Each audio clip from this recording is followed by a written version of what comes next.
Calcutta High Court Judge Abhijit Ganguly, who's now a BJP candidate from Bengal's Tamluk, is also, in fact, had ordered the CBI investigation into the case. He also slammed the Mamata Banerjee government after the Calcutta High Court order and called for the Chief Minister's resignation. The TMC has also responded. Party spokesperson Kunal Ghosh says Mamata Banerjee is unsparing towards those who cheated genuine candidates.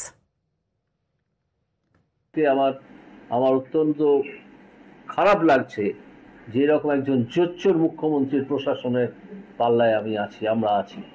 এই মুখ্যমন্ত্রীকে এক্ষুনি পদত্যাগ করতে হবে, এক্ষুনি, এবং এখন থেকে এই নির্বাচন রাষ্ট্রপতি শাসনের আন্ডারে হওয়া উচিত। প্রথম থেকেই তো এটা একটা অর্গানাইজড ক্রাইম ছিল এবং এখনো হয়ে আছে।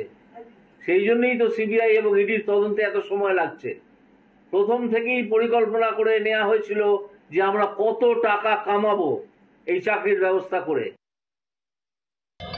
আমাদের আইনজীবী যারা আছেন তারা খতিয়ে দেখছেন, যারা শিক্ষা দপ্তরে আছেন, এসএসসির আইনজীবী আছেন, সরকারের আইনজীবী যারা আছেন তারাও পুরোটা খতিয়ে দেখছেন।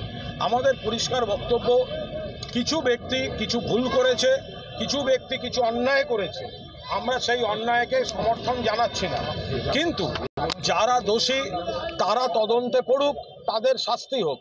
কিন্তু যারা যোগ্য প্রার্থী, সরকার মমতা বন্দ্যোপাধ্যায়ের নির্দেশে আপ্রাণ চেষ্টা করেছে যে যারা যোগ্য প্রার্থী তাদের চাকরির দরজাটা খুলে দেওয়ার। আমরা কখনো দুটো বিষয়কে মেশাতে চাইনি। যারা অন্যায় কাজ করেছে অন্যায় করেছে।